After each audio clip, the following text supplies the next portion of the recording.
Alrighty, hey all, and welcome to the 2021 Hellfire Comms Charity Marathon, the Adaptathon. Basically, we wanted to do a little something different to, your Nintendos, your Sonys, your Marios, your Sonics, and instead cover video game adaptations of, like, books we enjoy, mainly Harry Potter, like, stuff akin to Lego, toys, and you got TV and game shows and whatnot. Basically, it's all adaptations, hence the name, the Adaptathon. Yeah, I had to spend like 15 hours in the lab coming up with that one. But what I didn't have to spend time on is who we would be raising money for, and that, as always, is Child's Play, who use donations. Oh, sorry.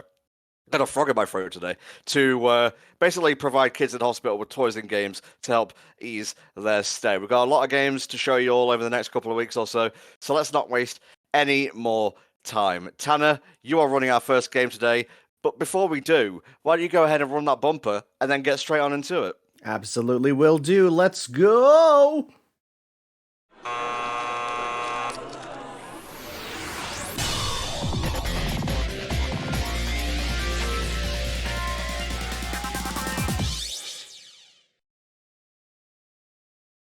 All right, hello everyone. Time for Scott Pilgrim versus the World. Now, before we get going though, we need to watch the sick opening inspired by Street Fighter Alpha 3. So we're just gonna give it a moment here. Oh yeah, a lot of the team that worked on this went later on to work on Skullgirls, and you can tell they like their fighting games. Oh yeah. The pixel art is amazing. The music by that band I could never pronounce the name of correctly. Anamanaguchi. There you go. Yeah, it's real good. And up until recently, you couldn't really play Scott Pilgrim versus the World, the game. But, God bless him, the guy who created Scott Pilgrim got together with some devs and whatnot and was like, you know what? We're going to re-release this with all the DLC, call it Scott Pilgrim versus the World, the game, Complete Edition. And Limited Run Games, I believe, did a physical edition, but it's mostly digital, so hopefully it won't disappear again after a year or two. Yeah, for sure. And actually, while I was planning on, when we were planning the Adaptathon, I was like, I gotta play this because it's a game that, is kind of limited. And then they announced they're re-releasing it, and I'm like, oh, shoot. But the good news is I'm actually playing the original because there's a few changes in the Complete Edition there, some of which I disagree with, some of which seem like glitches. So we're going to be playing through the original version, which is also good because then I can be level 16, which is the maximum level. So let's get going here. Green shirt Scott, the most powerful Scott, as you would see with Shaggy when he wears the green shirt. He is perhaps at his most powerful until he meets Shaggy Rojo, and then he has met his match. Oh. So, one of the few video games I can think of that takes place in my hometown of Canada. I say town, but I actually live, really far from this place. Oh, bless. So, your money is Canadian money. If you're actually looking at the pixel art, you got the elk on the 25. It's so good. So, what we can see, obviously, that this is a side-scrolling brawler. What's your history with the genre, mate? I'm kind of interested. So, it was a genre that I definitely remember playing some games as a kid there. Specifically, the first one that comes to mind that I could never get far in was Battletoads and Battle Maniacs on the Super Nintendo, which, I remember playing and being like, yo, this is a pretty cool game, but I could barely beat the first boss, and when I did, it's like, I'm not getting any farther than that. No.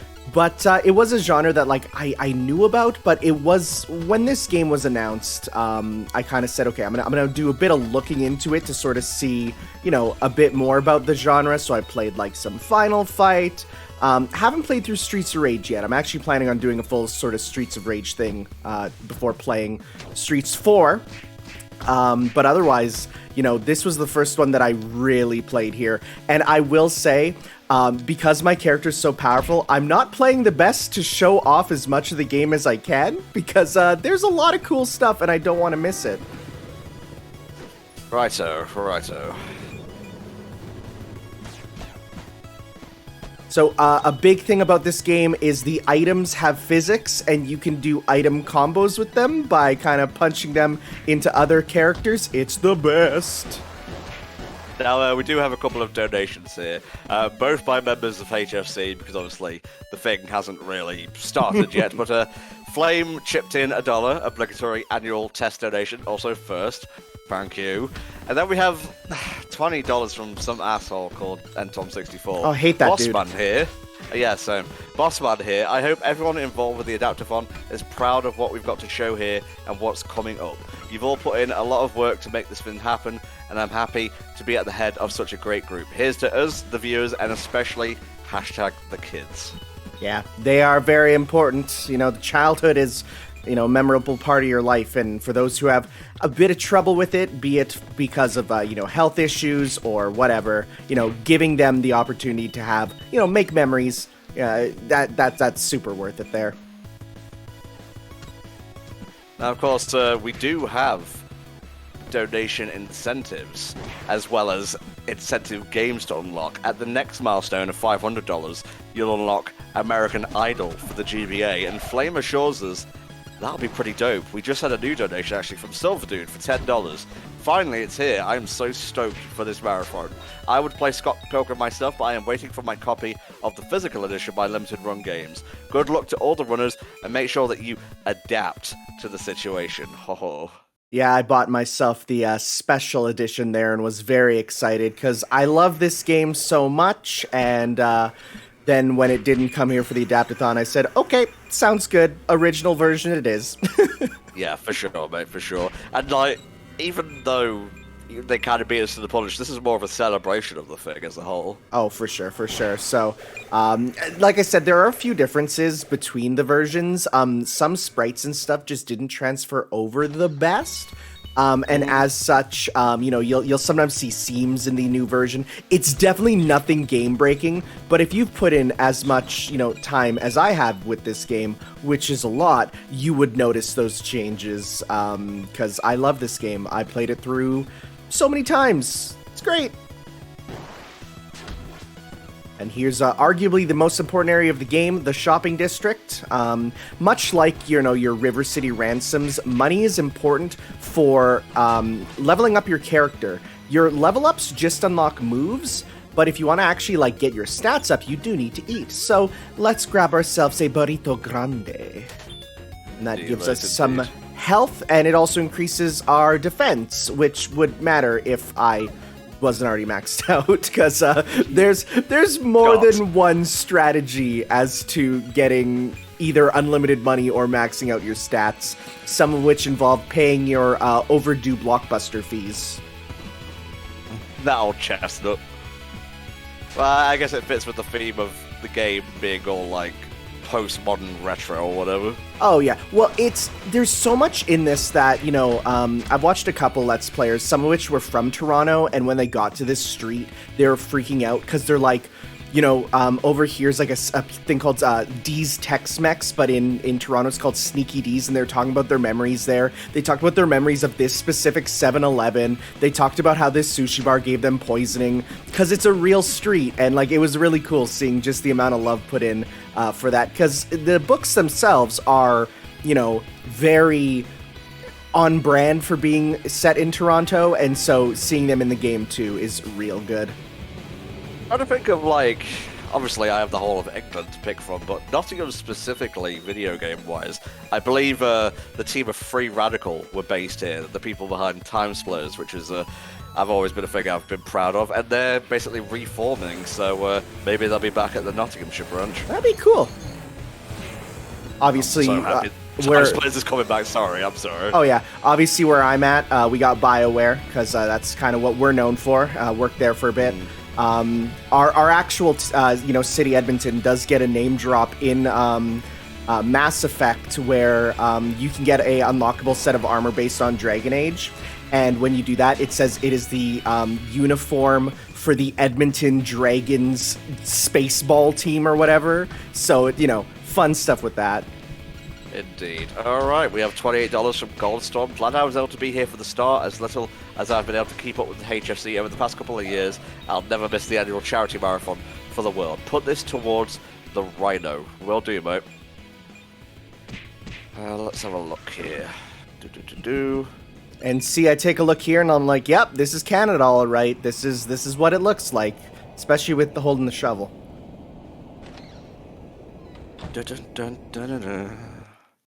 So Protector of Memes in the chat asks what games are going to be in the Marvel vs. Capcom collection. We're going from 1 to 2 to 3 to the story mode of Infinite, which is itself an amazing Marvel movie, if you ask me. Better than Thor the Dark World. Yes, I would like to just give you a little thing to think about when you go into it, though. Take a note of how many times characters introduce themselves or say the name of another character. Oh, no, absolutely. When the demo of that came out and you got to play like the first chapter or whatever, everyone noticed that, where they're like, boy, this sure is interesting writing. Mm-hmm. So, big Mario references in this area. You got the blocks, you can break them. They're even colored like, the desert areas. Big references everywhere. I made the stupid decision when I was doing a Let's Play of this, like, way back a decade ago, to do a thing where every time there's a reference on screen, I put up a little pop-up that, does, a counter to how many references there are. It's too many. I eventually couldn't get them all. Wow. Got the first boss here. He's quite easy. In fact, I could kill him in a single combo, but to let him show off his moves, I am going to let him do some stuff, because the bosses do some cool stuff. Who's that band playing on the stage there, mate? That's Crash and the Boys, named after the NES game, because of course a indie rock band would name themselves after an NES game. Of course they would. There's a lot of just random references to, NES games in Scott Pilgrim, the media. Some of which I didn't even know were references till they kind of popped out. And for winning, we get $2.15, which is enough to take the bus home. Is that really all that dude's life was worth? That's it. And they make note of that. That is a plot point.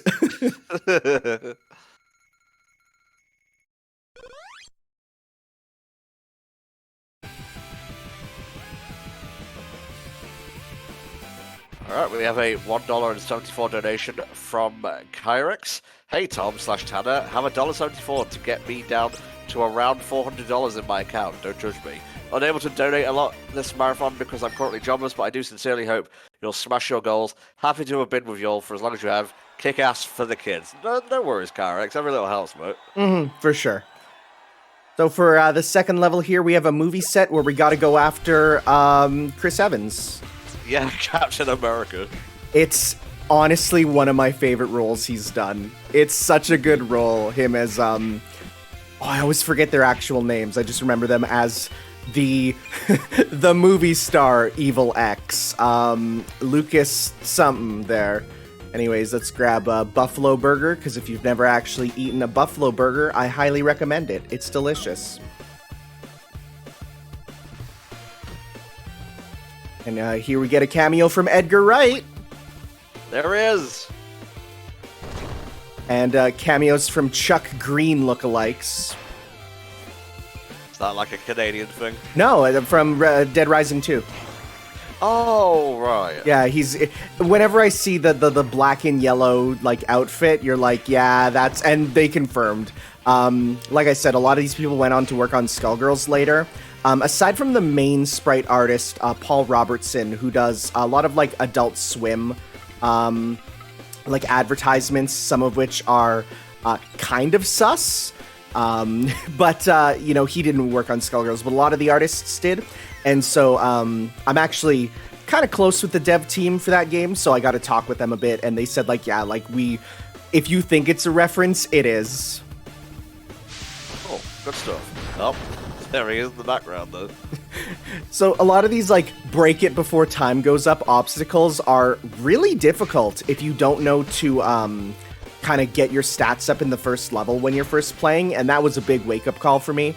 But, as I'm now leveled up, it's a lot easier. There's one in particular, a wall, that you have to break that was just a pain in the butt.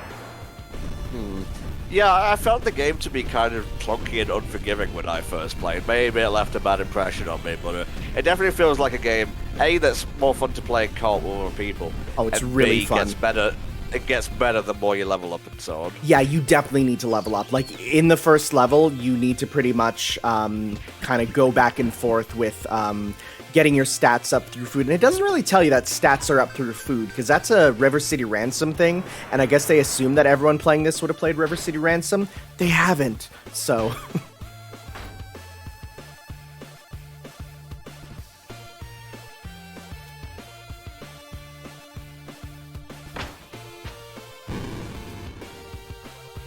A little bit of a Gradius reference with the Moai there. Yeah. Oh, wouldn't that be Parodius? No, the Moai heads were in Gradius first. Parodius kind of turned them into a big continual joke, but it was even in the original there.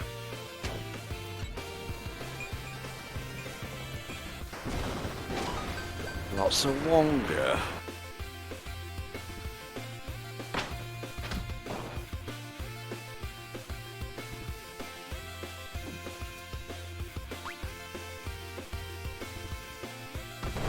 I believe Ratchet 2016 will be played on the PS4.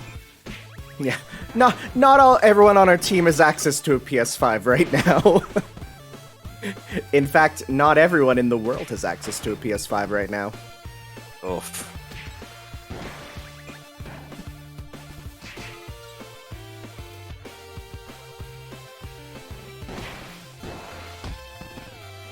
I like how these Green dudes screen just too, guys. they just flail towards you, and they only take 1 point of damage, but just waving their arms wildly, they will probably hit you. Poor Edgar Wright. Off he goes to cut 5 times in a single scene. I rewatched Hot Fuzz via a reaction the other day, and yeah, it still holds up. That's a movie I have not actually watched. I should get around to that. Oh my god, it's my favorite movie. Oh, well, even more reason to watch it then.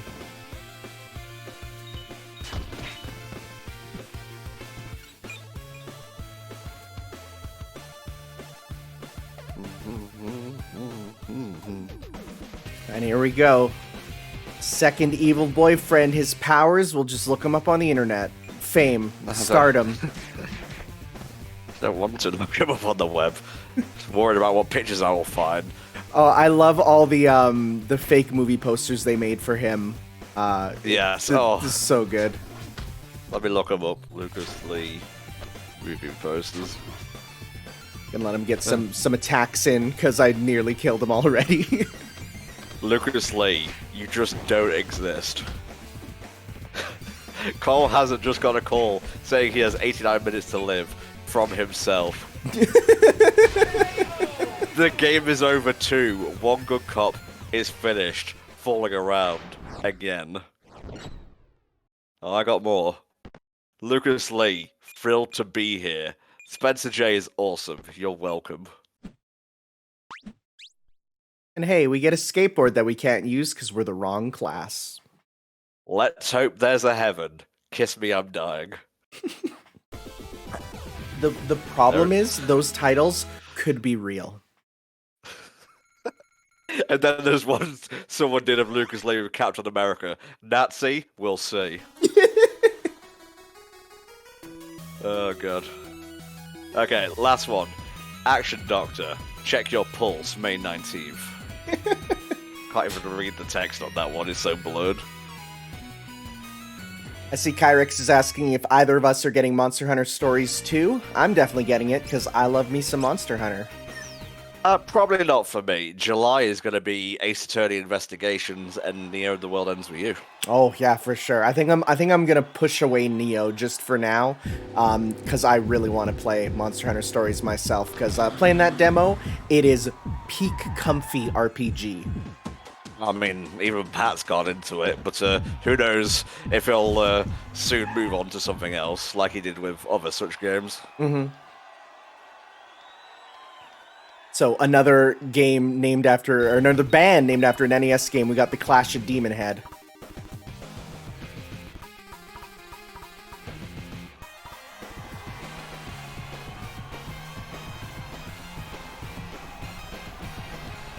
Got a shimmy. This may be one of my favorite pieces on the soundtrack, Rock Club. Oh man, if you haven't seen the live, but COVID style Anamanaguchi concert, it's so good for this game. Like I got emotional. Yeah, I remember that. Like there was the Sonic Symphony recently, which was amazing. Also the Undertale one before both of those, I think. Yeah. Video game music is so good. It's so good. It is, yeah. Like, there's people that are like, you listen to video game music? What are you, a loser? And it's like, no, it's so good. Damn right, bitch, I do.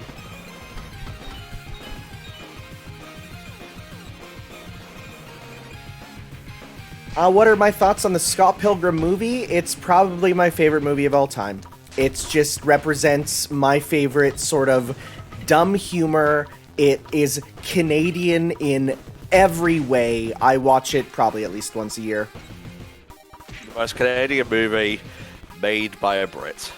You know, it's Canadian in a way that isn't derogatory. Like, that sounds hilarious, but it truly is, where it's like, there's love put into the Canadianness of it, you know, and oh, absolutely. That's different from any other time Canada's mentioned in something where it's like, either you're gonna see a moose, or you're gonna see a beaver, you're gonna see a maple leaf. Like, there's more to us than that. The fact that Tim's gets a mention in this is you know, showing the true parts of our identity. Oh man, Jesus. Yeah. Oh, there's so many clones of this one guy.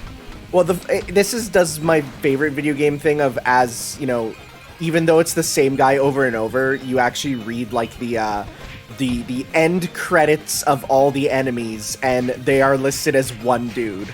Like, his name is just, like, Phil. And it's like, yep, there's a bunch of him, but he's Phil.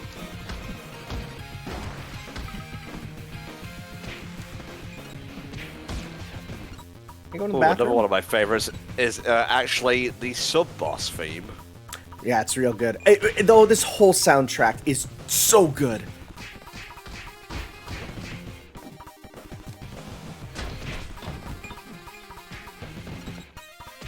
And you know this game's good when it has Devil May Cry enemy step. Oh, nice.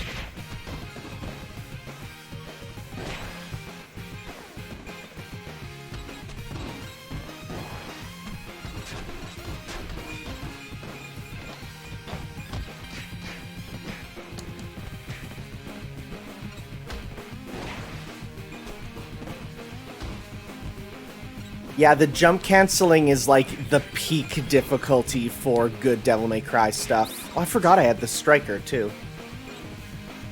Yeah, every character has on L1 you can summon a character to come help, and there's even unlockable ones like as you go through the game. Very King of Fighters 99. Again, they like their fighting games, if you can't tell. Right.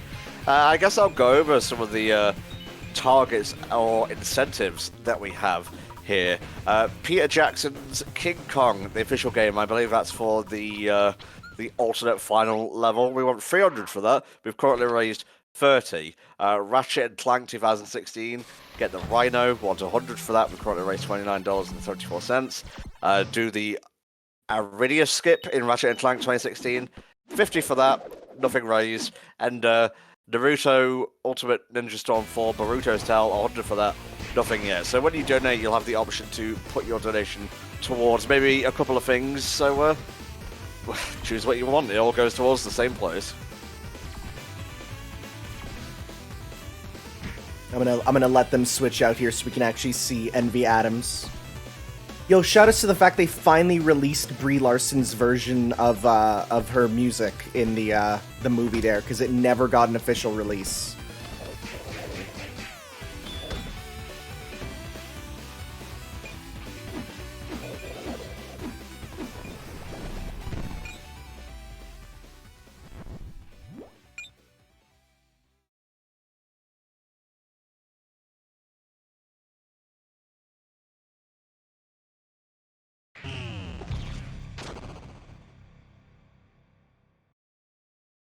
Time for the funniest joke that you see once after we get through this hall, that if you are low level is literally a damage gate to be like, hey, you need to be able to break these walls in pretty much 1 or 2 hits. Right. Because otherwise you got him like slowly advancing on you, and that's insta-death, so don't let him touch you. Boy.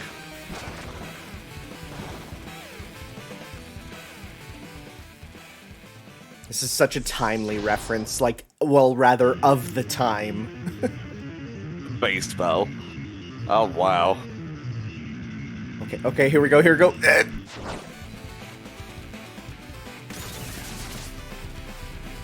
was kind of rude. He was jamming, and then you just hit him across the head. I'm a bit sad you don't actually press the attack button for that. It's the X button. I was like, oh, it'd be so perfect to actually do it as the attack button. Yeah, this boss can be a little tricky here. For one, you can barely use items against him because of the fact that he can just at any time kind of send them against you.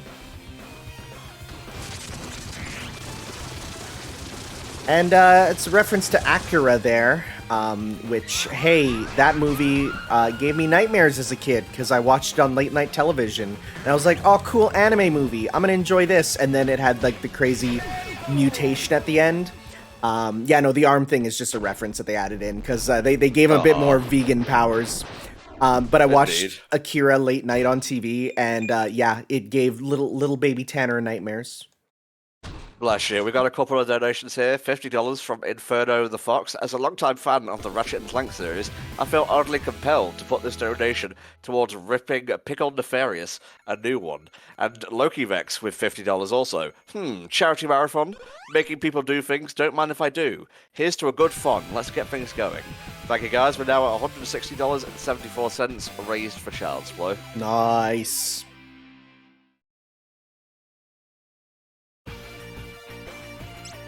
Right, on to stage 4. We're taking the bus. Yeah. Said in the God of War LP that I was a huge fan of the Percy Jackson series. What are your thoughts on Disney Plus adaptation? Hopefully it's good, because those are probably the worst movie adaptations of a book I've ever seen. I was so mad. Oh, man. Tom, they get rid of the main villain. He's not even in the movie. What? It's sort of like, I want you to imagine if at the end of Harry Potter, the first movie, you know, the big reveal of, you know, Voldemort's on the back of Professor What's-His-Face's face, or head there. Imagine if he wasn't, and it just was the bad guy. Like, it was just whatever Professor What's-His-Face was. Right? Where just, the thing that's supposed to set up the rest of the film franchise, they got rid of him. It's like, this is the worst! Fun fact for this particular Evil X, in the movie, she is played, Roxy that is, by Mae Whitman, who also voices Katara in the Avatar series. I did not know that. There you go. Huh. In a lot of the stuff, like the actors in the movie was like before I really got into knowing all the different actors there.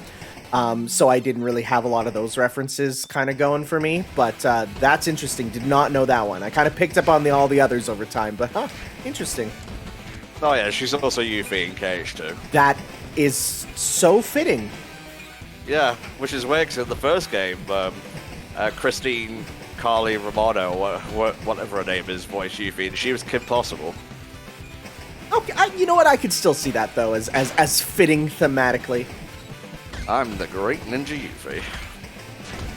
Yo, How is the Yuffie DLC, by the way? It is the best part of Final Fantasy VII Remake.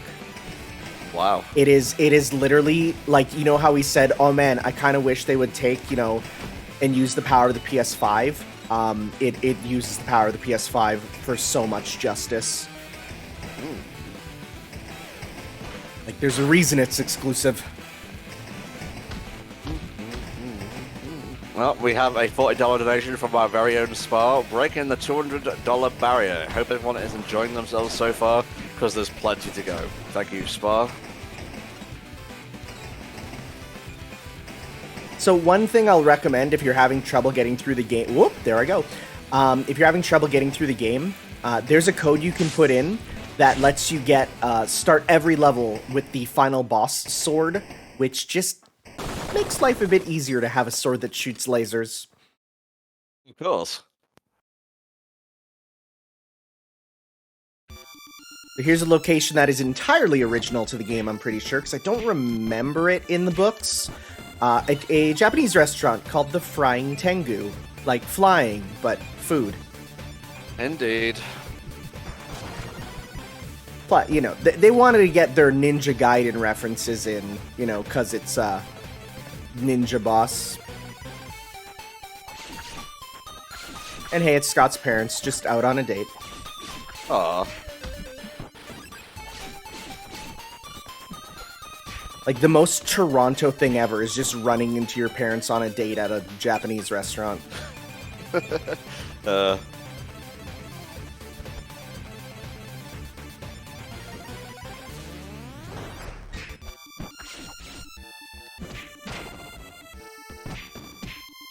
I'm a large fan of this ninja in particular. She's adorable. She has great animations. No.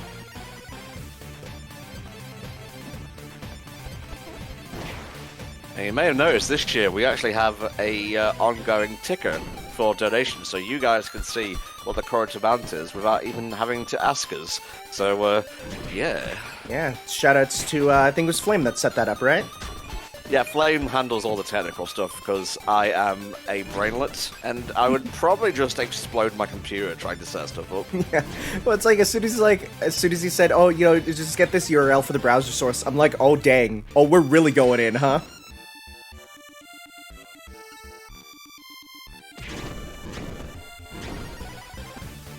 Oh my god, It's there's a mass death here in this restaurant.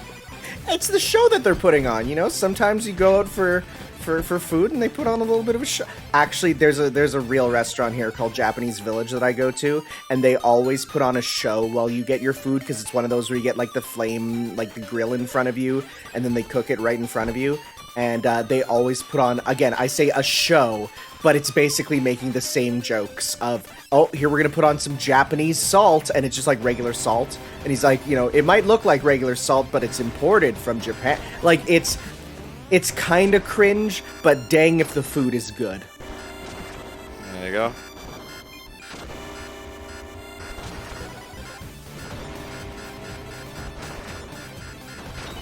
Yay. Cleared it, get a bonus.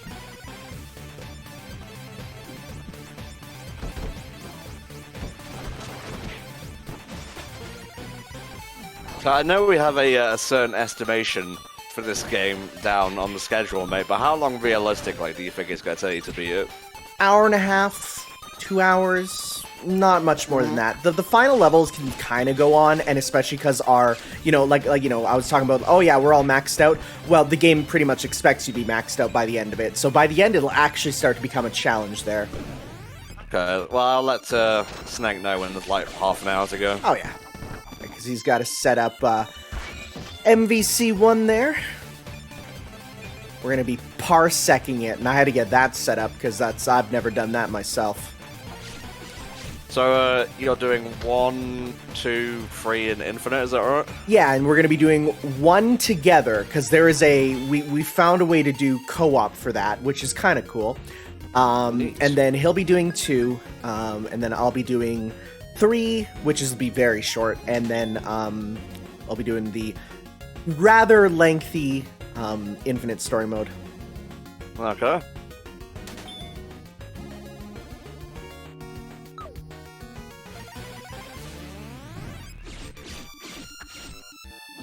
I believe if you click on the donate button, it might show you the schedule. I'm not sure about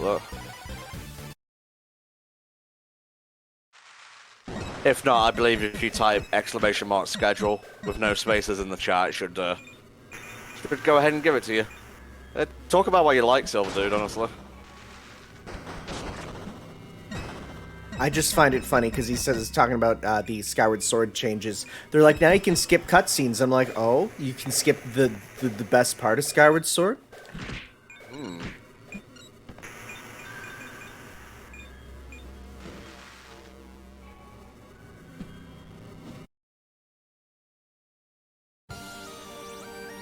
Oh, I like the Chengdu Gardens theme. It's real good. I think this is one of my friends, when we played the multiplayer together quite a bit, this was his favorite theme. Shoutouts to Joe. It's been a while since I've seen you, man. Oh. Well, because we were in high school when this came out, and then, you know, after high school, everyone kind of drifts apart, if that ain't life. Yeah. I wouldn't expect a Skyward Sword HD LP this year, maybe next. Honestly, you'd have to pay me to replay Skyward Sword. Not that I hate Skyward Sword, but I just, after playing it the one time, I'm like, I'm good, I don't want to ever really play that through again. Yeah.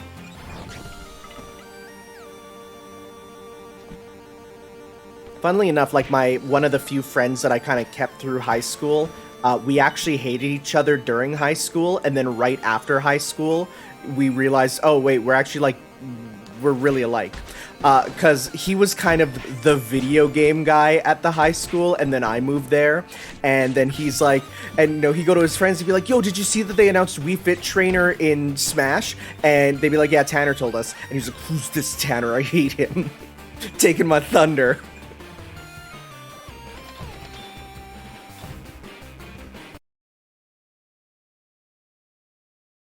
Whoa, what is this, Undertale? What is this? The Simpsons arcade game? God, I played that a lot. I went to... My grandparents were at, like, this timeshare, like, seeing to see if they want to get the timeshare there, and in the timeshare's arcade, they had a free play game of Simpsons Arcade, and so just, like, they were there for, like, 3 hours, and I just played it through. It was the best. I think I've told the story before, but I was in an arcade once and these kids were playing the Simpsons game. And they were like right at the final boss and just like kept dying and decided to give up, but they left enough credit in the machine for me to finish the game. Oh, hey, that counts.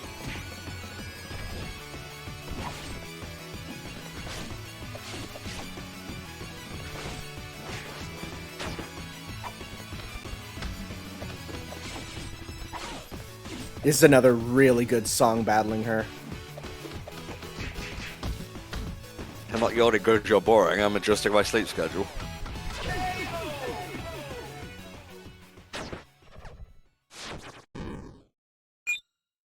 And the bamboo stick of justice is unisex. Oh.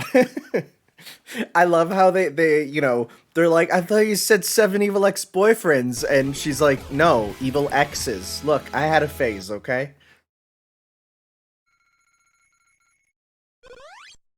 Hey, Dr. Dreads, welcome to the stream. We're raising money for Child's Play. So, fun fact, you didn't get to see it because I killed her too fast and got the items. But for her in particular, she doesn't send out money. She sends out animals, much akin to the classic Sonic games. And there's a code to change out every single coin in the game to an animal. There you go.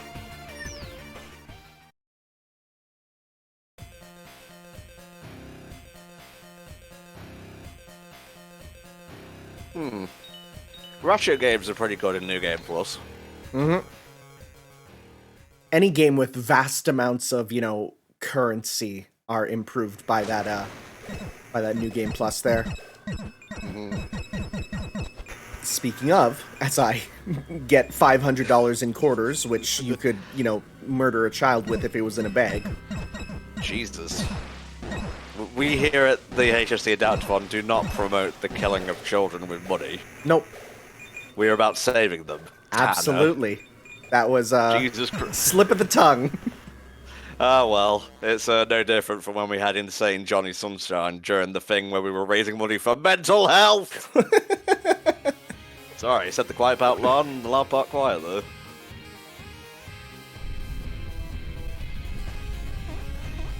Oh, any game that doesn't have a New Game Plus. Well, just going back to Zelda, you could probably do some cool things, like, I don't know, just rearrange stuff, put NPCs in different places. Or, well, I mean, if you did New Game Plus with Zelda, where you start off with all the items, and then you can run through the game, you know, kind of in like an any order playthrough, like some people love to do. Mm-hmm. Ah, yes, Start the Cock. Iconic. I forget what run that was from, actually.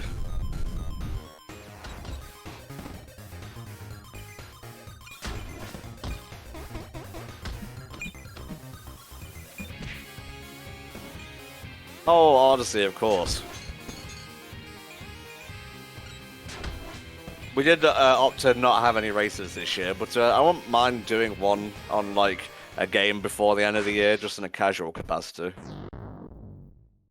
Guess it depends on the game.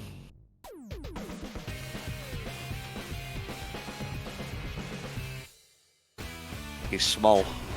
He's small but mighty. Looks like an Invader Zim character.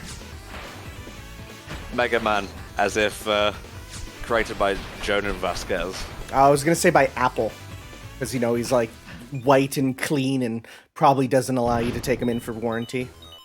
Yeah, or go to the bathroom. Mm-hmm.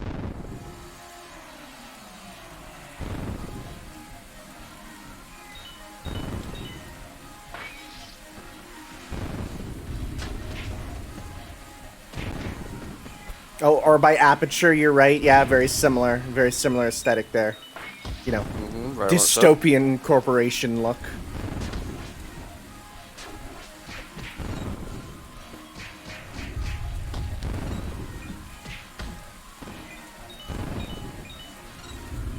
What other games did we consider for the marathon, Tanner? Do you have any that didn't make the final cut? I think one of the ones that kind of comes to my mind is the Power Rangers fighting game that just came out there, which is a really good fighting game, by the way.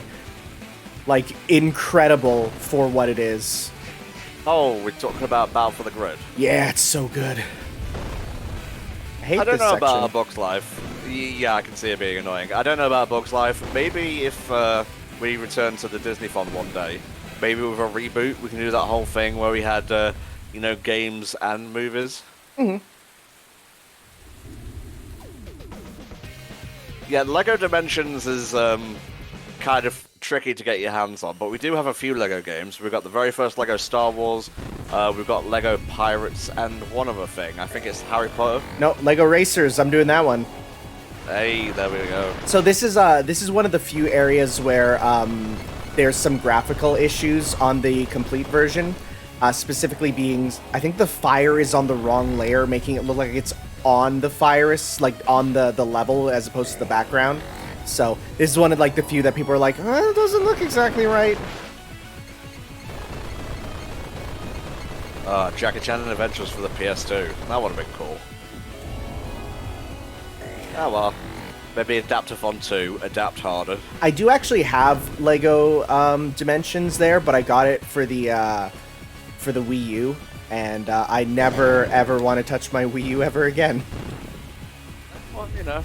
It's the one console I put into storage and don't plan on taking out. I want to find a cheap copy of the Sonic one. I do have the Sonic there, and it's okay. It's not as cool as I think people kind of made it out to be. Anna, want to record as a thing. Fair enough. Or even that, you could just send me Lego Dimensions and I'll record it. Just mail you, you know, the Wii U copy. Wait, is Wii U region free? I don't even know. I think it is. Wii U region free. Oh, it's region locked. Ah. Don't.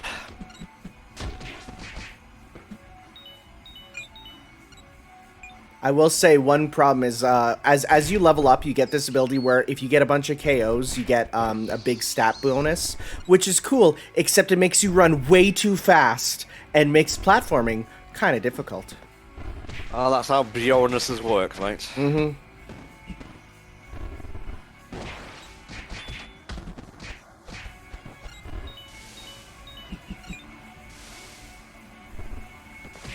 Yeah, the DS was region free, and then the 3DS had a region lock, and it's like, why are you doing this? Well, I guess you could record it for us after all, we'll see. Yeah, we'll see, we'll see. I understand you're going through some big changes in your life, so it wouldn't need to be right away or anything. Oh, yes, because For those who don't know, I'm moving to China come next month. So I just killed myself. Very cool, Tanner. Very cool. Very cool.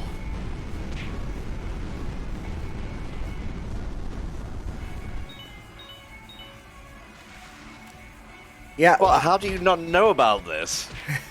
I'm moving there because of I got a job and they're gonna pay me to live there, which rent paid, food paid. Come on, man, it's too good. Plus they send me home in the summer and you know, again, free flights. Like, come on, to go there, it's gonna be great. It's fine. I'm a guest. All my teacher friends have said it's literally fine.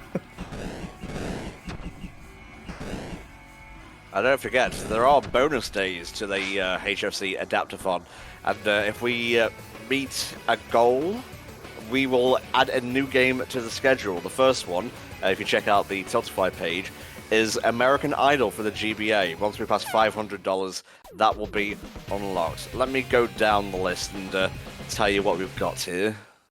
Yeah, I know there's a real good one near the bottom. All right. Let's see here. American Idol. We have The Legend of Korra. We have Garfield Kart. Jesus Christ. Star Wars Masters of Terras Kasai. And that's the first incentive day. Day 2. The Simpsons Hit and Run. SpongeBob Battle for Bikini Bottom Rehydrated. And Kamen Rider Memory of Heroes. Yeah, all you weebs, you know you want that. And that's day 2. And the third and final day is Marvel's Spider-Man and Miles Morales.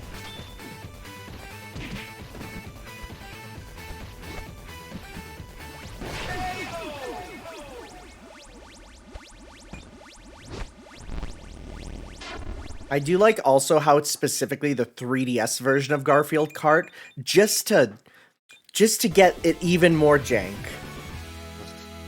You know, Flame.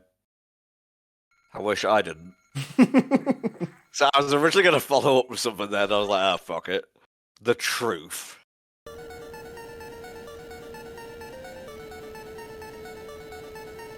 Who is this mysterious figure?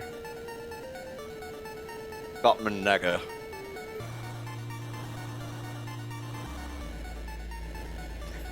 Silver Dude asks, won't American Idol be a DMCA problem? Remember, it's the Game Boy Advance version. You don't have to worry about that.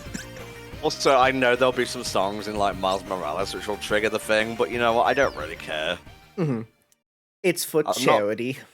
I'm not butchering a game, and, you know, Miles Morales is a very music, like, centric game. You know, there's a lot of, like, hip-hop and, like, rap and so on. So I don't want to get rid of that, because then you'll lose the flavor. Mm-hmm, mm-hmm. So I don't know what music-centric game means, by the way. I just pulled words out of my ass. One nice thing is you can warp to the shopping street at any time.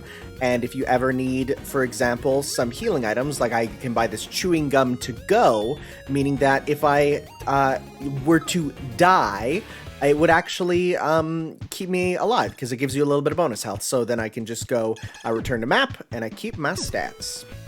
Okay. Very useful tip to know, because you can come back here, you know, spend your money on some stuff, and then continue on. So, we're now heading to level 6, the park.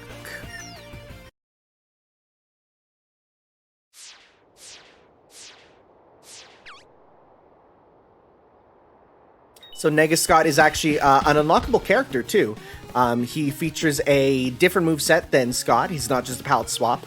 And you get him by, I think, beating the game with everyone, which is a bit difficult because of the fact that you got to level them up all the way. But if you're playing with friends, they're going to level up naturally, and that's quite easy then.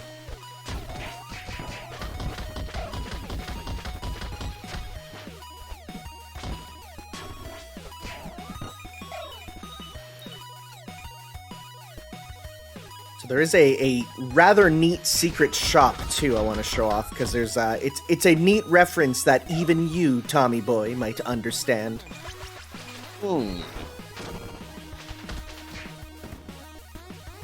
There's a key in an anvil there, so...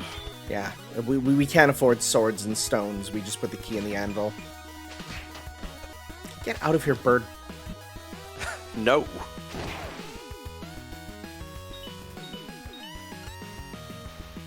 Let's see, where is it? You gotta hold up here. There's a lot of secrets involving kind of walking off screen. Is it right here? No, I think it's after the gnome. Oh, That gnome really did not care. so these are Wolverine enemies, and they actually use Marvel vs. Capcom Wolverine moves, which is hilarious. Ah. Berserker Barrage. It's great. It's great. Here it is. So, oh, this looks a bit familiar. This house layout. We go further, and oh, it's Zelda 2. So you can get special training here for your strongest attack, but I'm just gonna buy some mushrooms from this mysterious dude in the woods here. It looks a bit like Dante, just a touch. Smidge. Oh, gotta get the key. Yeah, there we go. He's literally using Wolverine's like heavy attack from Marvel vs. Capcom. It's hilarious because he's Wolverine and it's a Wolverine. I think I've told this story, but I live where Wolverine's birth certificate is listed because, of course, he was just born in the woods in Canada. So he's like, just put down Edmonton. But as such, we have this stupid sculpture of a bunch of metal balls that everyone hates, and there's an ongoing petition to get those metal balls melted down and turn into a adamantium Wolverine statue and put it right up in front of City Hall, which I hope we will, but it won't happen. I mean, that would just be a good use of taxpayer money. Let's just keep the balls. Right?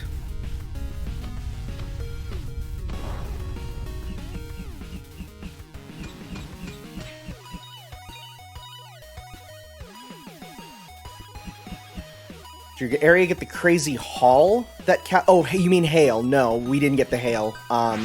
Yeah, no, Calgary gets hit with hail way more than we do. We don't get hail usually. It's karmic justice for every concert and like big event going to Calgary instead of the capital.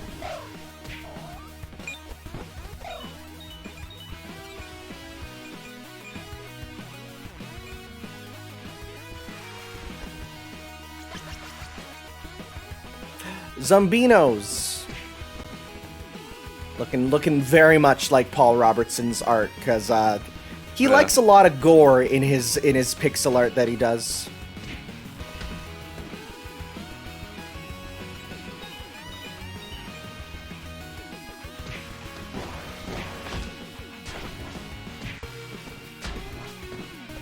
So it's funny, back when this came out, my little sister was quite young, but she saw me playing this game. She's like, oh, this game looks cute, looks great. And then we got to the zombies, and she's like, I don't want to play this game anymore. Because she was like, no. She was like 6, right? She was like, oh, it's scary, there's blood. And I'm like, yeah, there's also a dude giving a middle finger.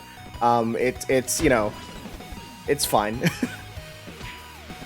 I have played Castle Crashers, as you guys who follow the channel should know. I did a quick look of that. That was probably one of the earliest brawler I've probably played was something on the Mega Drive. Name escapes me right now. Yeah, it was a big genre back in the day, but Castle Crashers was the one that it definitely revived it.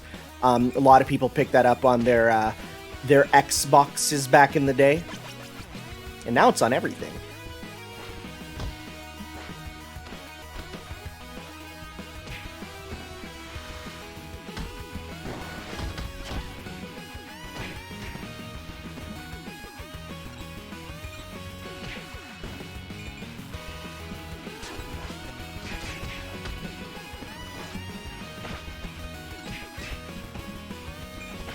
Yeah, the zombies are a bit annoying because, one, they can barely be stunned, and two, they take a long time to get up once they've been hit down, and you can't hit them during that, so it's like, oh, just want to hit you.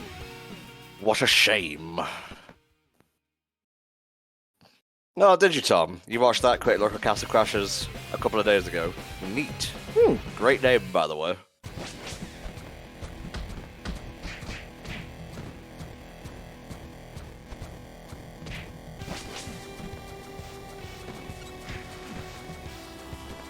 And of course, you know, in the level with the Zelda 2 parody, we fight the shadow version of ourselves. Like, come on. It's so obvious. Yeah.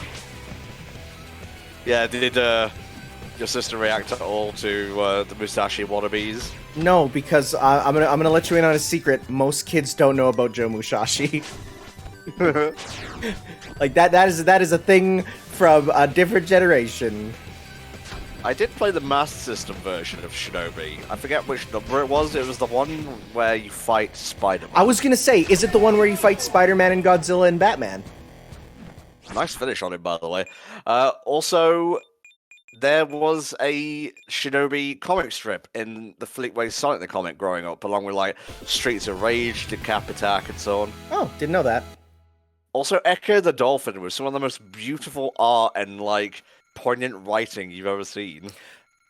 I mean, it fits, because if you've played Echo the Dolphin, you'd know that that's what it's all about.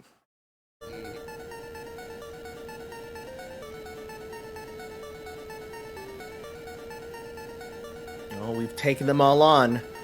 There's only one left.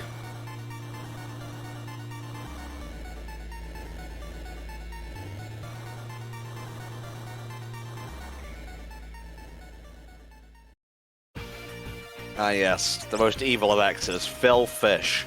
You're not 100% wrong. So the final level here is probably about the length of like half the game combined. It's a long one, but it's a cool one. Lot of good tropes you see in it that are like, ah, yeah, you gotta have that there. Like, for instance, how can you have a beat 'em up without a part where you're riding an elevator that enemies jump on? Of course. Chaos Theater, both a reference to Earthbound, but also a real theater in Toronto. It's one of those serendipity moments. Let's see. Spar says, Snake said he set up. Good stuff. Nice. Yeah, we'll just need to double check our setup once we get the parsec running, so I have my, you know, able to use my controller while I play with him in the co-op. Hey.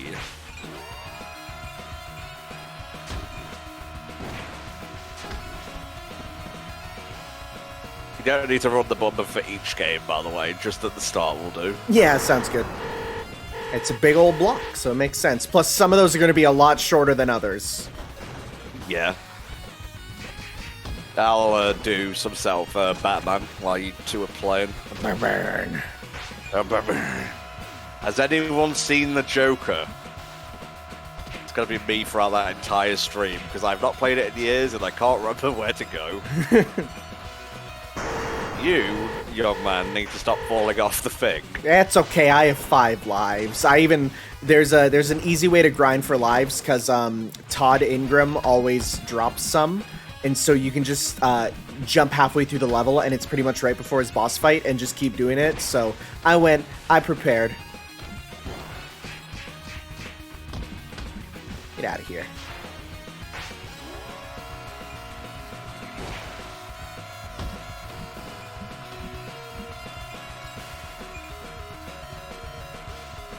I am going to be playing the PlayStation 4 of Arkham Asylum. It's the one on the Return to Arkham collection. Sadly, I think it's still 30 frames a second. Yeah, I think it's one of those ones that it's like, it's a remaster, but there's some questionable choices with like the lighting and stuff. But hey, it's a way to play the game without busting out the PS3 controller, which, as someone who's using one right now, I do not miss at all. The triggers just don't feel great, and overall it feels kind of cheap. Yeah, just the shape of it, plus like every single one of my PlayStation 3 controllers, this control stick is like sticky, and I don't like that. Like, I mean, haha, dog nose jokes, but it actually feels like it. In fact, I have not touched the control stick this entire game so far.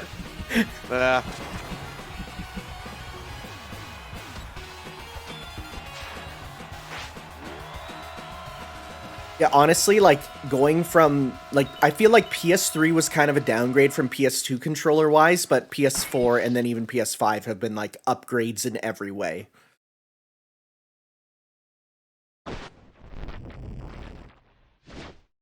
So, unique to this game, Gideon, bulks up. Oh, is that not in the comic or the movie? Nope, he's still kind of a small dweeb, throughout the entire, comic and movie there.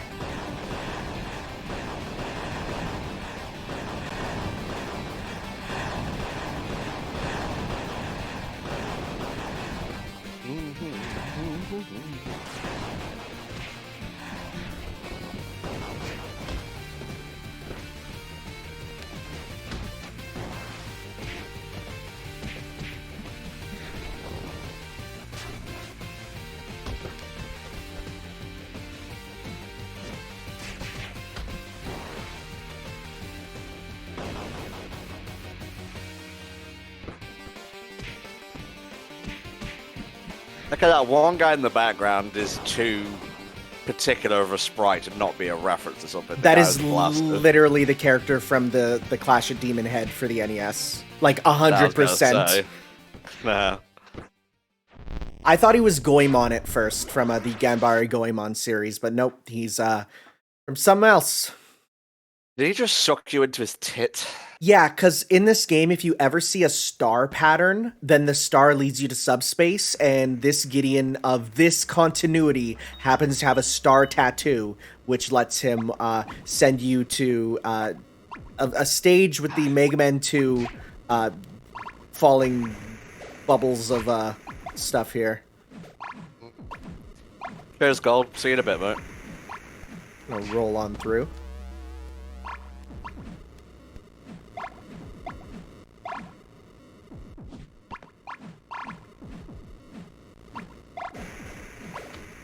Oh, and Medusa heads, of course, because gotta put the annoying enemies here.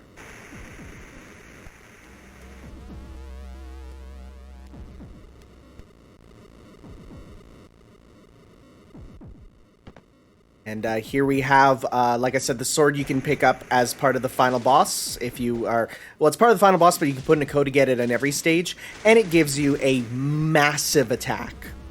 Mm-hmm.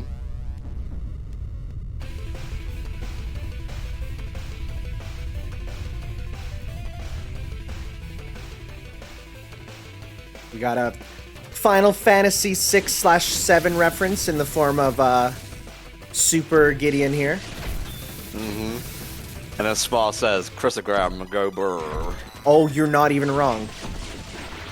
I just completed Symphony of the Night for the first time the other day. Spent a bit of time riding on schmooze to get the Chrysogram, but it all worked out in the end. Isn't it a dang good game?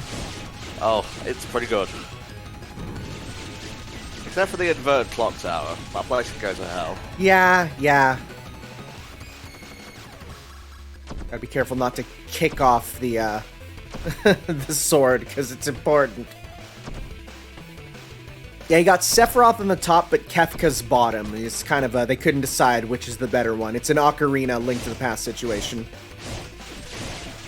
That tweet I saw recently, there's a dove who was like adopted by someone who only has one wing due to an accident, so they called it Sephiroth. So good. Ow. So even though that might look like the finale, it's actually not.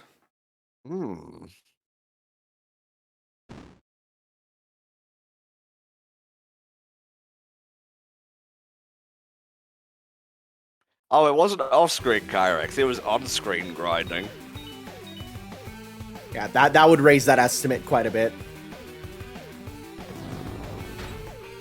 So final level, we got what can only be described as, an Eggman, Robo level. A lot of tropes of that nature. I can see it. Yeah, you start, Flame.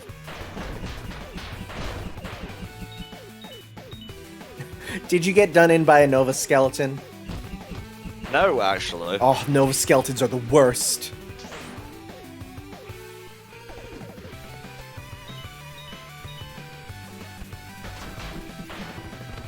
You might see these containers full of cash. If you do enough damage with them, they burst open into money. So they want you using it to get the muns. Oh, speaking of TMNT, which Goldman just reminded me of, because he said this level reminds him of TMNT 3 level 6, I think. There's a new TMNT game coming out, another side-scrolling brawler. Oh, it looks so good. I think this is a 100% intentional reference to TMNT. Like, these are literally like the Mousers, pretty much.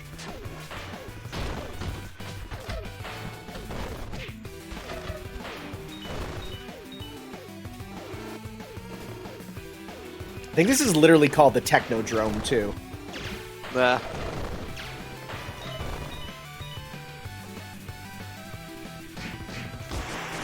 Come on, guys, let's get to that first incentive goal and make Flame play through American Idol on his favourite of all handhelds with the best music chip, American Idol for the GBA. Donate button is below, and every penny helps support kids stuck in hospital with toys and games.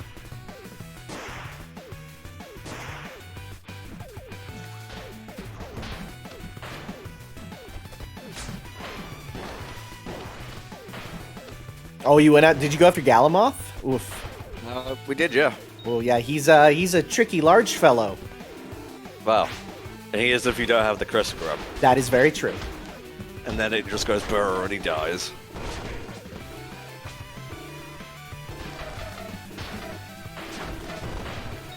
I think there is one final store coming up, which I definitely want to be going to. I've actually played this whole game without dying once, which is incredible. Then again, I am maxed out. Is he making clones there or something? Well, he's literally manufacturing girlfriends.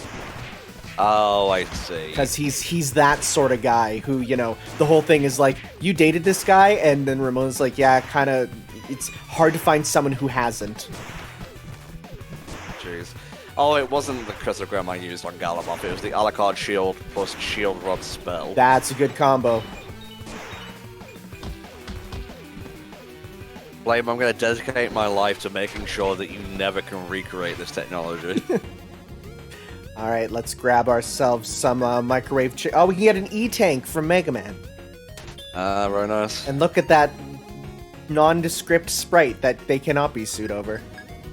Well, it could be an E. It could also just be a square. Mm-hmm.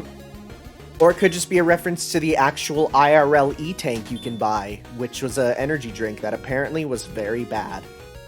Oh, that's a shame.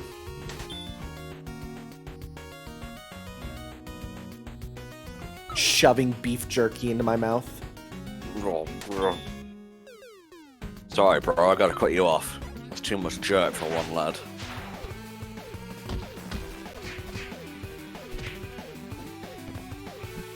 So yeah, if you aren't like leveled up when you get here, these enemies are going to be hitting for like 40 and 50 damage, which is most of your life bar.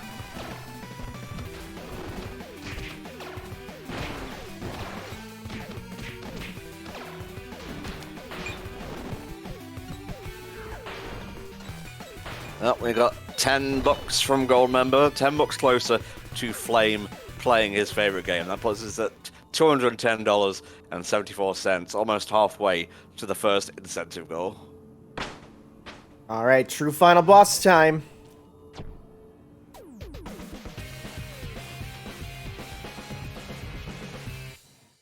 I do like his sick pixel sword. It has really good effects in the movie, too.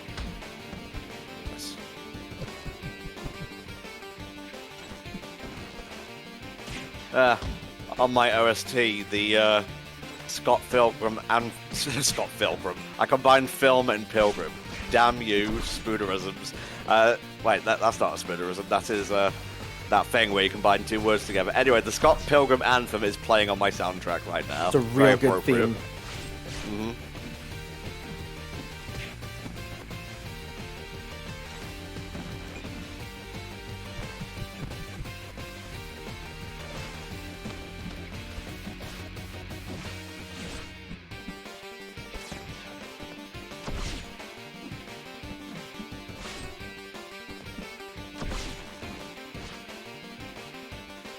Yeah, I think it's a portmanteau.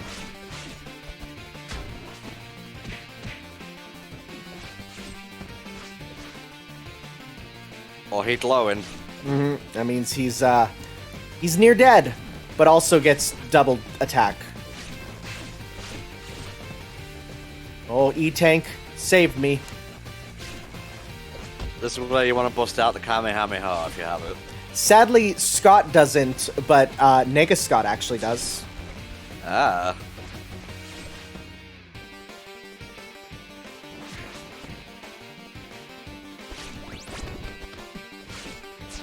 That taunt button I see you using back there. Nope, that's actually a striker. So it brings in knives to say love, and it stuns, because she loves him, even though Scott is actually an irreparable asshole, and that's the point of the movie that a lot of people miss.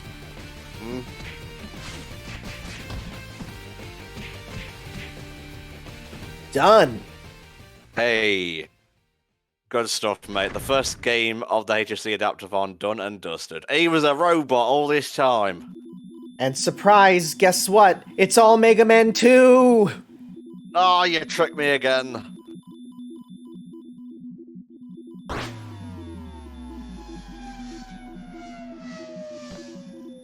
He's like, no, please don't hit me. Well, too bad. Buster Wolf! Oh my god, you killed him. Yes. And so the day is saved, thanks to Scott Pilgrim. We did it. We killed a man. Or 7 of them.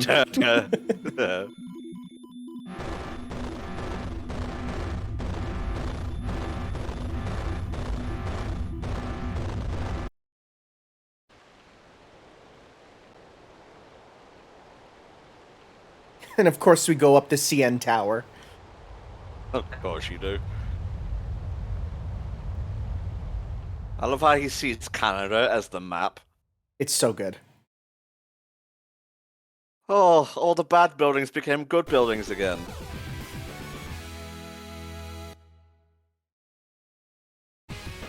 And so, Scott's ending. Scott was saddened by Ramona's departure, went back to the United States. But only for a little while, because Scott got 3 girls dating Knives, Kim, and Envy all at once. He was the happiest guy in the world. Hey, remember what I said about Scott being kind of an asshole?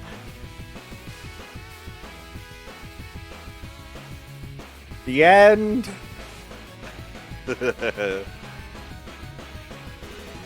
Weirdly enough, the movie canon ending is actually Ramona's ending. So I'm good. not sure I care for Scott and Ramona, honestly. Well, they're not actually, like, together at the end of the book.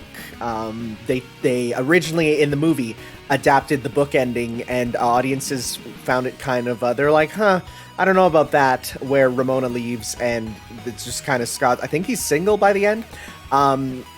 But then they went and they said, okay, we'll make an ending where he gets with Ramona, kind of ignoring the whole point that Ramona is escapism from the real world, but oh well.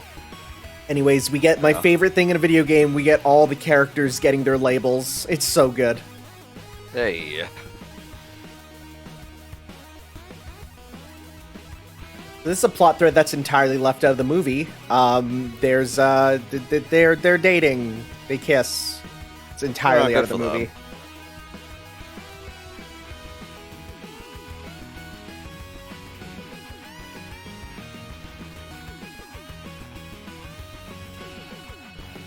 There is an alternate ending for the movie where, he gets back with Knives there, which was the original ending, then test audiences, but they put it in as alternate ending on the Blu-ray and stuff.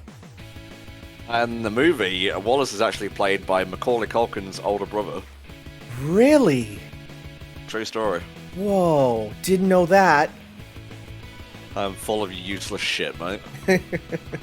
It's the best thing to be full of, really. Nah, debatable.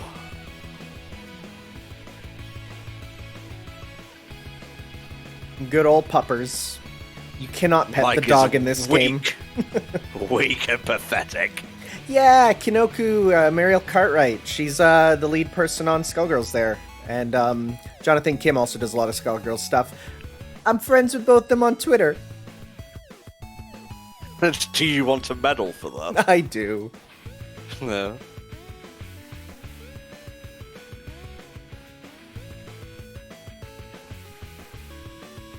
The robots decide to unionize.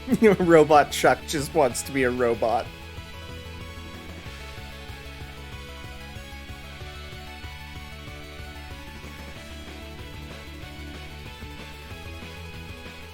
Yeah, they only last 0.3 seconds before they knock out the audience and themselves. Aw.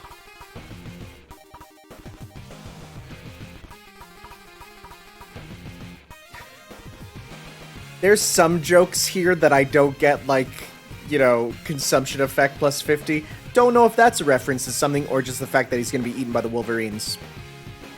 Maybe.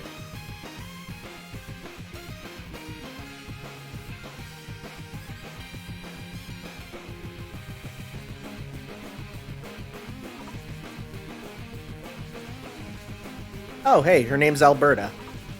Hilarious.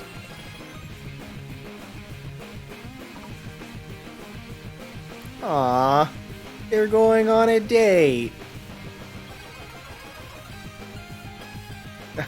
Although her name is Buta, which is literally the Japanese word for pig. Wow. This game's a bit of a terror. Sure is.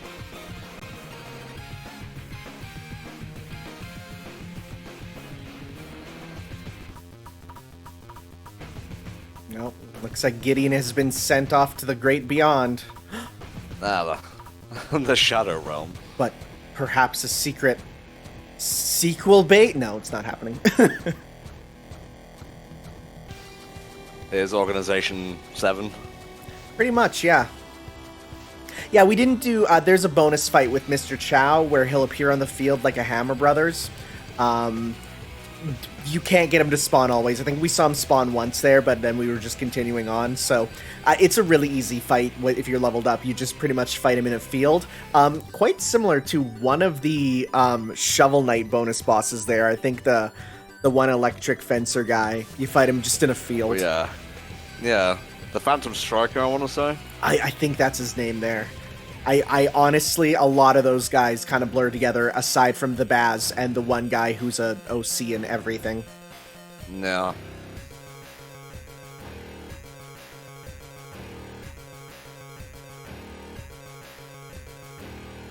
Also, I am a large fan of when games for their credits just do a big medley of all the songs. Because it's just like, they flow into each other. Oh, it's so good. You're right, actually, Protector of Memes. It is a reference to Street Fighter Alpha. It's the stage from the dramatic battle with Bison, I'm pretty sure. Again, they love their fighting games. No wonder after this they're like, hey, let's just make a fighting game. And they made Skullgirls. Okay, so we got Marvel vs. Capcom Co-op. Marvel vs. Capcom 2 Story Mode. Well, just the arcade mode, which is just, you know, a couple battles and then final boss. Okay, MVC 3, same. That'll just be another arcade mode run, yeah. Okay, and MVCI Story. Yes, that's going to be the rather long one there. No worries, mate. Oh, well, no, I'm excited because it's very silly and I enjoy it. God bless you. I'm just rocking out in my seat right now.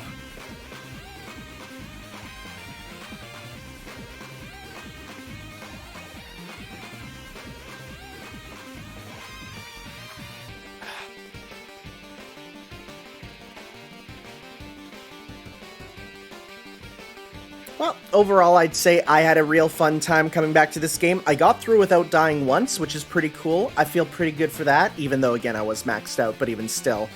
This game can sneak up on ya if you're not being careful.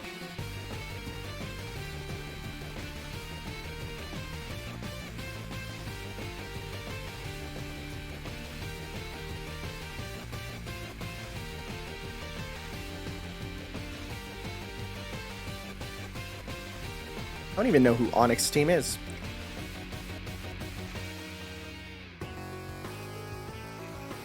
Yeah, Spar there brings up, like, you know, in terms of credits there, the one that sticks out is the Kingdom Hearts 3D. Yeah, in the 3DS version, you get it, and it says, it says, like, reconnect to Kingdom Hearts, and, like, it implied the remakes were coming, and so it's like, oh, remakes. Which was good, because I didn't want to play it on with the PS2, really. Oh, no. Shame about the PS3 version, though. It didn't really... There was a few weird things, like how long it took to load the drive forms. Thankfully, the PS4 version fixed that there. Oh yeah, if you're gonna play the collections, get the PS4 ones. Yeah, oh, for sure. I hear this, I mean, as much, you know, whether you like it or not, but I hear that the Epic Game Store versions are actually kind of rad. There's some real cool stuff with modifying the games there. And you can do mods, too. And there's some real good mods.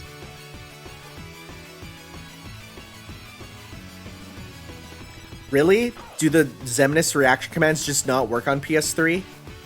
Oh, you know why? I bet you because one of the things they talked about is they doubled the frame rate, which is cool, except the game is tied to the frame rate. So because of that, it made the time that you just needed to do some of those reaction commands, like the ones where you had to choose them on the menu, like too fast to be humanly possible.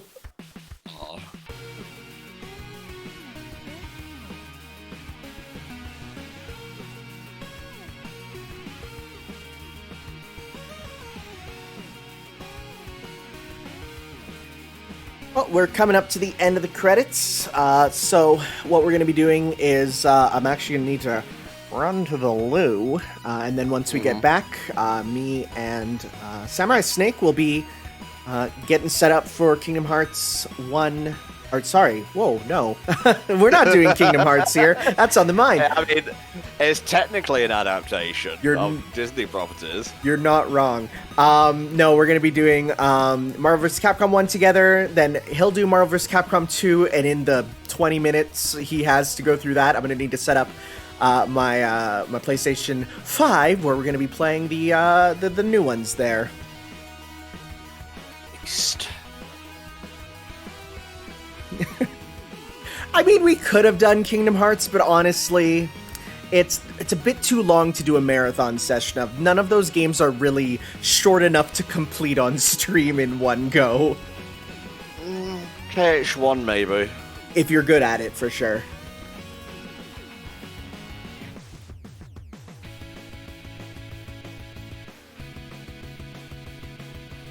I don't know. Recoded is a deceptively long game.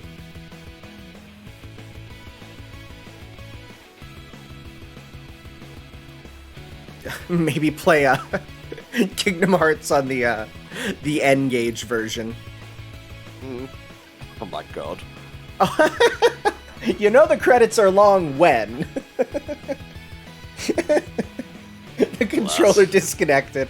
It's hilarious. It's almost as bad as the Switch with cutscenes, where it's like, oh, what's that? You haven't touched your controller in 15 minutes? We're gonna dim the screen. It's like, sorry, that's not because I'm not playing, it's because the cutscene is still going. Just making up people at this point to fill credit space. This is like, for an indie game that was, you know, just kind of, you know, put out onto the digital storefronts there, this had a lot of people behind it. This was a big game, probably one of the biggest, and honestly, by the end, the best, you know, movie tie-ins there. And considering, you know, Brian Lee O'Malley, who was the author of Scott Pilgrim, is listed as, like, you know, oh hey, Eves, you know, he's listed as a kind of creative head on this. I'm sure he looked at them and said, look, if we're doing a game for the movie, it has to be good. Shoutouts to my boy Ding Dong. Hell yeah. Wait, the Ding Dong? I guess so. That's his name in there. Okay.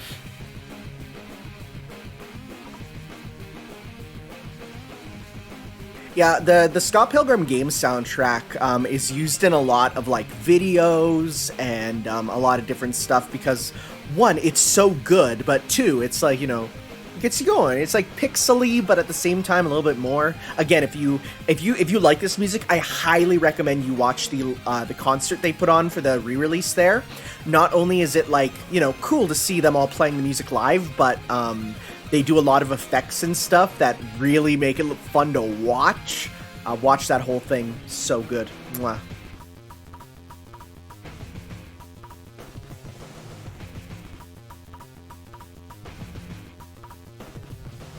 Yeah, it's a real good, perfect, you know, song for video game videos, right? Throw it in, it's like, it's great. Yeah, Anamanaguchi's real good. They have some real great music there. Kind of combining, you know, the chiptune with regular instruments. It's so good. Mm-hmm.